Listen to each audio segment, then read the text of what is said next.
emphasis on diversity, tolerance, and individual rights, an essay entitled Family and Faction seems out of place.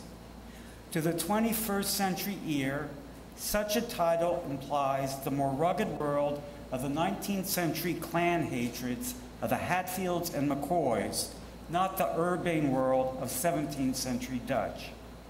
Yet, I submit that familial feuds and how they operated within the Dutch Republic's political culture influenced the birth of the modern party system in the United States.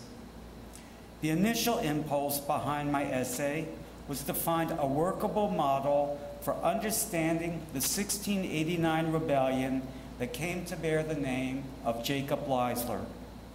According to conventional interpretations, Leisler was an illiterate peasant who led a Dutch uprising against an Anglicizing colonial aristocracy. Yet, the violent passions that Leisler aroused seem to defy this interpretation. Moreover, historians have always noted that Leisler was related by marriage to New York's most elite families, including Stuyvesants, Byards, and Van Cortlandts.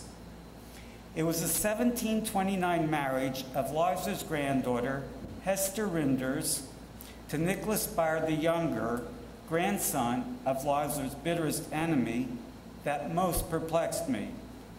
For if Leisler did indeed represent the meanest of men, why would a wealthy widow with small children marry him, and the bitterest of his aristocratic opponents easily intermarry with his offspring?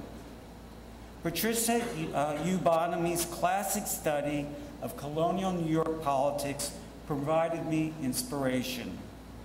Bonamy noted, and I quote, "We hear much of patroons and manor lords, yet," she provokingly asked, "did this aristocracy differ from that of England, after which it was supposedly modeled?"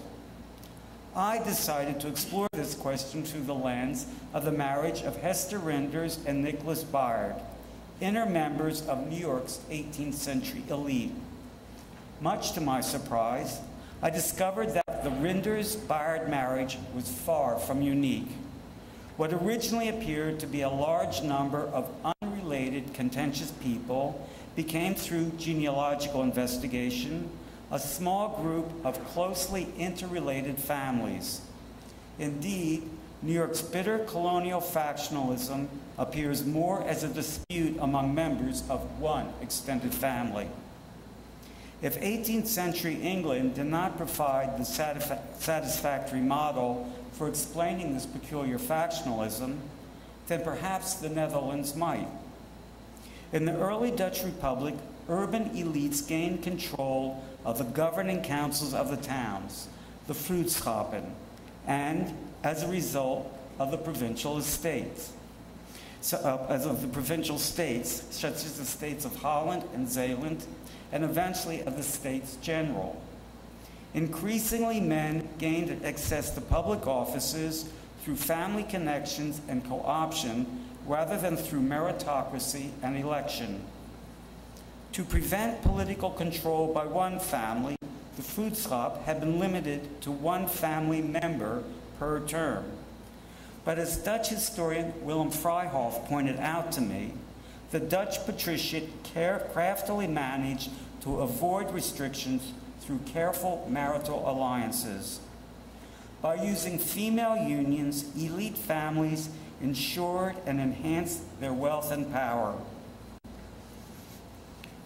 Here was a clue. I needed to look at female familial alliances.